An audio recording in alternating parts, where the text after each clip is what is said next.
મિત્રો VN Gujarati YouTube channel તમારું સ્વાગત છે। મિત્રો દેશ અને દુનિયાની તમામ તાજા ખબર સૌથી પહેલાં જાણવા માટે અત્યારે ચેનલ સબસ્ક્રાઇબ કરી દેજો। મિત્રો ખૂબ જ મોટા સમાચાર સામે આવી રહ્યા છે। જ્યાં મિત્રો ખૂબ જ મોટી ખબર છે, ખૂબ જ મોટા દુઃખદ સમાચાર સામે આવી રહ્યા છે।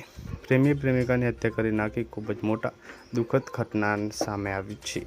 આપને જણાવી દઈએ કે ચિલોડામાં પ્રેમી મિત્રો પોતાની જ પ્રેમિકા હતી તેનું માથું ખોળામાં રાખીને ઠંડા કાળજે હત્યા કરી હતી। જો કે મિત્રો અહીંયા બાદ યુવકે પણ પોતાના ગળે ચાકુ ફેરવી નાખ્યું હતું। ઘટનામાં યુવકનો બચાવ થયો છે। વિગતો અનુસાર આ પ્રેમી પંખીડા એમપીથી મિત્રો અહીંયા ભાગીને રાજકોટ આવ્યા હતા, જ્યાં પરિવારની ફરિયાદથી પોલીસે બંનેને ઝડપી પાડી પરત મોકલવાની કામગીરી હાથ ધરી હતી। જો કે મિત્રો ચિલોડામાં એક હોટલમાં રાત્રિવાસો કરતા પ્રેમીએ ઘટનાને મિત્રો અંજામ આપ્યો હતો। તો ખૂબ જ મોટા દુઃખદ સમાચાર સામે આવી રહ્યા છે। પલ પલને આપણે મળતી રહેશે। મળીને માહિતીના વિડીયોમાં ત્યાં સુધી ધન્યવાદ। જય હિન્દ, જય ભારત।